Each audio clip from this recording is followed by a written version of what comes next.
Assalamualaikum warahmatullahi wabarakatuh. Selamat siang, salam sejahtera untuk kita semuanya. Dulur-dulur, teman-teman dimanapun berada, ketemu lagi dengan channel TV Transmisi 7.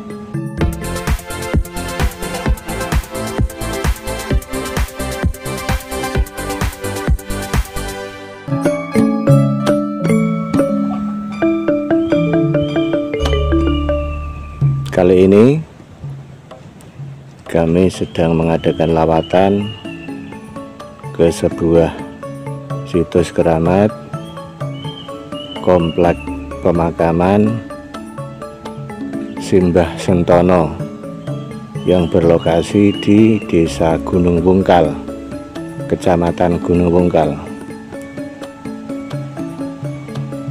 Sebagaimana yang panjenengan saksikan di depan ini adalah bangunan di mana di dalamnya terdapat makam atau makbaroh seorang tokoh masa lalu yang hidup sekitar abad ke-17. Beliau ini dikenal oleh warga masyarakat Gunung Wungkal dan sekitarnya dengan nama Simbah Sentono.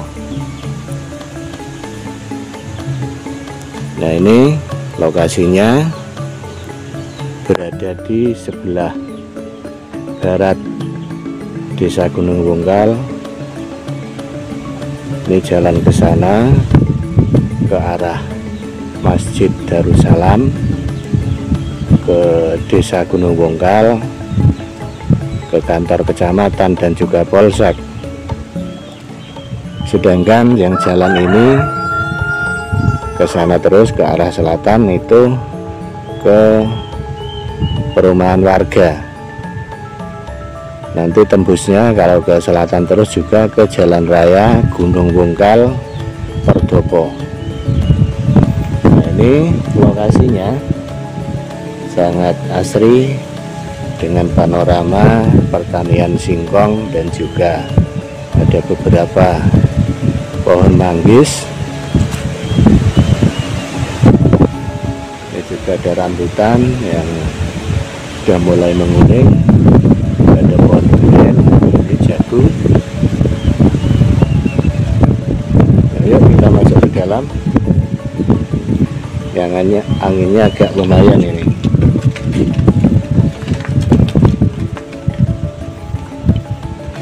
Ini juga ada komplek pemakaman, entah siapa ini, mungkin ini makam keluarga.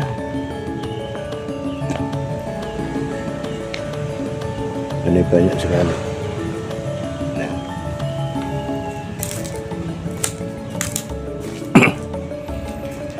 ini komplek ini dipagari keliling dengan cat yang variasi coklat dan putih. Ke sana.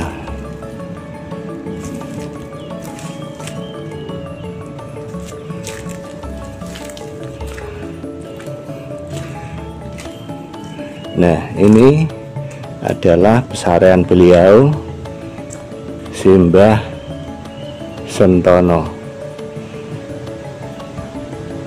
Tentang sejarah beliau ini pernah kami ikut sertakan dalam konten video yang berjudul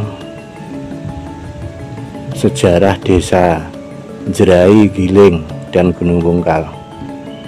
Itu di konten video itu juga kami sangkut pautkan dengan Simbah Sentono ini karena memang sejarahnya itu berkaitan. Beliau ini memang dulunya berasal dari Padepokan Muria,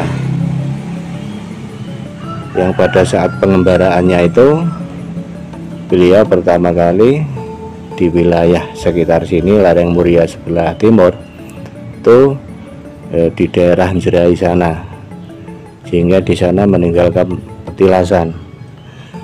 dan petilasannya itu sampai sekarang diabadikan oleh warga desa Jerai sana. Tiap tahun diadakan kegiatan sedekah bumi. Kemudian di desa Giling juga itu di dekat sungai depan masjid Giling itu juga di situ petilasannya beliau ini. Nah, yang terakhir beliau akhirnya menetap di sini dan mendirikan padepokan bernama Padepokan Sentono. Nah, yuk kita masuk ke dalam, kita lihat.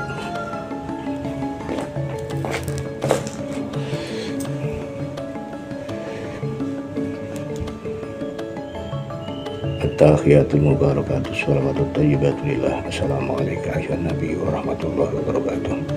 Assalamualaikum wa ala ibadillah sholihin. Assalamualaikum ya sahib hadzal maqam. Assalamualaikum ya sahib hadzal maqbarah. Assalamualaikum ya jaddah hadil qaryah. Sina zairin wa ala maqamika waqifin. Audana syahadata Allah ilaha illallah wa anna Muhammadar Rasulullah sallallahu alaihi wasallam. Al-Fatihah. Bismillahirrahmanirrahim. Alhamdulillahirabbil alamin. Ar-Rahmanir Rahim. Maliki yaumiddin. Iyyaka na'budu wa iyyaka nasta'in. Ihdinas siratal mustaqim. Siratal ladzina an'amta 'alaihim ghairil maghdubi 'alaihim waladdallin. Rabbi firli wa liwalidayya wal mu'minina amin.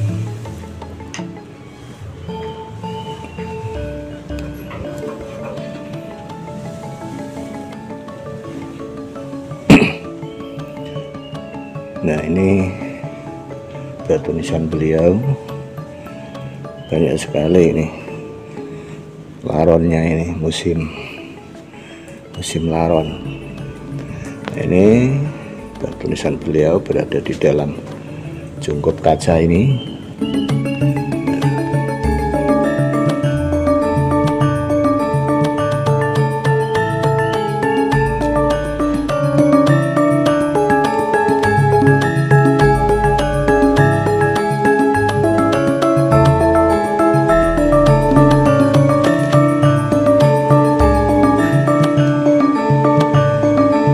Teman-teman yang budiman, walaupun sejarah beliau pernah kami singgung pada video sebelumnya, namun tidak ada salahnya kami ulangi lagi, karena kebetulan, ya tidak kebetulan, karena sekarang kami sudah berada di lokasi makam atau makbarah beliau ini. Jadi akan coba kami ulang lagi tentang sejarah beliau.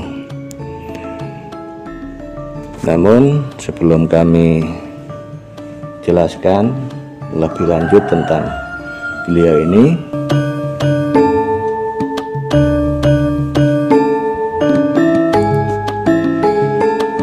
tidak lupa kami doakan panjenengan semua senantiasa seger waras, rezeki ini lancar, keluarga ini tentrem ayem, ibadah sregep, anak-anaknya solih solihah, fid dunya hasanah wa fil akhirati hasanah wa qina adzabannar. Amin amin ya rabbal alamin.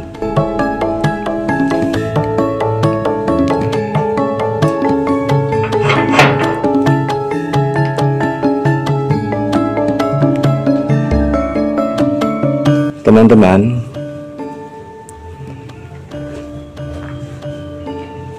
bahwa beliau ini menurut sejarahnya, dan memang itu betul, banyak pihak mengakui dan membenarkan, maka kami tinggal mengiyakan saja bahwa beliau ini adalah ada kaitannya dengan Simbah Sunan Muria. Berkaitan itu ada beberapa jalur, mungkin berkaitan keluarga, atau bisa juga berkaitan hubungan guru murid. Menilik daripada sejarah turun-temurun dari warga desa Gunung Wungkal ini, bahwa ada cerita yang diyakini oleh masyarakat desa Gunung Wungkal ini, bahwa kayu jati dari sini itu dulu dibawa ke Padepokan Muria sana untuk dibuat beduk. Cuman yang jadi khilaf, perbedaan pendapat itu, masa kehidupan beliau ini dengangi Mbah Muryo ataukah dengangi putrane Mbah Muryo. Ini yang terjadi khilaf di antara para narasumber. Kalau memang Mbah Sentono ini dengangi sugeng Mbah Muryo, dalam arti Mbah Sentono ini berguru langsung dengan Mbah Sunan Muryo, berarti beliau ini hidup di awal abad 17, abad 16 hingga awal abad 17. Bila disejajarkan dengan Mbah Mutamakin, berarti ya duluan Mbah Sentono. Itu jika memang beliau ini menjadi murid langsung Mbah Sunan Muryo. Namun bila beliau ini bukan menjadi murid langsung Mbah Sunan Muryo, tetapi muridnya putranya Mbah Sunan Muryo, berarti ya keterangan dari narasumber yang kami himpun itu berarti beliau ini hidup di akhir abad ke-17 menjelang abad ke-18. Nah, catatan kami bahwa beliau ini memang lebih dulu daripada Mbah Mutamakin. Data-data yang kami himpun dari berbagai pihak itu beliau ini hidup di akhir abad 17 hingga sampai awal abad ke-18 begitu. Nah, tentang mana yang benar data kami atau datanya narasumber yang kami hubungi, itu wallahu alam. Karena ketika kami konfrontasi data narasumber yang kami hubungi dari warga masyarakat desa sini, itu ketika kami konfrontasi dengan sejarah Mbah Mutamakin, itu beliau tidak bisa menjelaskan apakah duluan Mbah Sentono ataukah duluan Mbah Mutamakin ataukah berbarengan. Itu narasumber yang kami hubungi dari tokoh masyarakat desa Gunung Wungkal sini itu tidak bisa menjelaskan begitu. Nah, oleh karena itu maka kesimpulan kami itu adalah yang kami pegang adalah data yang kami miliki, yaitu beliau ini memang lebih dulu daripada Mbah Mutamakin, ya selisih kira-kira 30 tahun kurang lebih. Ya kira-kira beliau ini sepantaran dengan Mbah Suryo Alam atau Mbah Syamsuddin yang makamnya ada di belakang makamnya Mbah Mutamakin Kajen itu. Nah begitu teman-teman, bahwa Gunung Wungkal ini dulu adalah sebuah perdikan yang memang diberi hak khusus oleh penguasa Kadipaten Pati, yang pada saat itu penguasanya adalah Adipati Mangun Oneng. Adipati Mangun Oneng memberikan wilayah khusus Gunung Wungkal ini, yang pada saat itu yang menjadi penguasanya di Gunung Wungkal ini, penggedenya adalah Simbah Sentono ini. Karena Simbah Sentono ini berjasa besar di dalam ikut menenteramkan Kadipaten Pati di wilayah utara. Oleh karena itu, mengingat jasa beliau ini, maka Adipati Mangunonong memberikan status khusus untuk wilayah Gunung Bungkal ini. Nah, demikian data yang kami miliki itu. Maka bisa diselaraskan, Adipati Mangunonong itu memerintah Kadipaten Pati itu tahun berapa, abad berapa, maka periode beliau ini juga kurang lebih selaras dengan masa pemerintahan Adipati Mangunonong I gitu.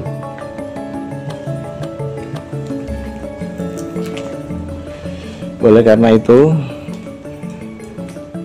terkait dengan status beliau sebagai Kepala Perdikan Gunung Bungkal ini, tentu saja beliau ini bukan orang sembarangan. Maka pantas jika jasa beliau itu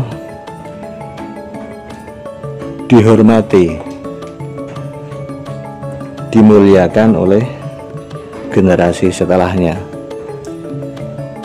yaitu seluruh warga desa Gunung Bungkal ini setiap tahun itu mengadakan kegiatan hari ulang tahun desa, atau yang lazim populer disebut sedekah bumi. Itu di sini diadakan kegiatan besar-besaran sekaligus menghauli beliau, begitu. Nah, uniknya di sini turun temurun itu kepala desanya atau lurahnya itu harus mengendarai kuda, karena memang konon ceritanya Mbah Sentono ini adalah lihai dalam mengendarai kuda, bahkan mempunyai kuda sendiri, begitu. Jadi di sini ini kalau bulan Selo atau bulan Apit, bulan Zulqa'dah, itu diadakan kegiatan hari ulang tahun desa, sedekah bumi, sekaligus haul beliau ini. Nah, kegiatannya di sini ya, pengajian, sholawatan, tahlil umum, juga arak-arakan, karnaval, ramai sekali. Teman-teman sebangsa dan setanah air, terkait dengan sejarah beliau yang telah kami sampaikan, walaupun secuil sekelumit tadi, semoga menjadi inspirasi bagi kita semua bahwa gajah mati meninggalkan gading, harimau mati meninggalkan belang. Jika manusia wafat atau meninggal, maka yang ditinggalkan adalah jasa dan nama baiknya. Nah, nama baik yang ditinggalkan itu akan dikenang abadi oleh generasi setelahnya, turun-temurun, terus-menerus tanpa henti. Dan disitulah hakikatnya yang disebut panjang umur itu. Bahwa yang disebut panjang umur itu adalah orangnya sudah puluhan tahun, bahkan ratusan tahun meninggalkan dunia ini, sudah pindah ke alam sana, tapi namanya masih tetap eksis abadi, dikenang, dihormati, dimuliakan, diabadikan oleh generasi setelahnya. Sebaliknya, yang disebut pendek umur adalah orangnya itu baru saja meninggal, mungkin baru saja kemarin atau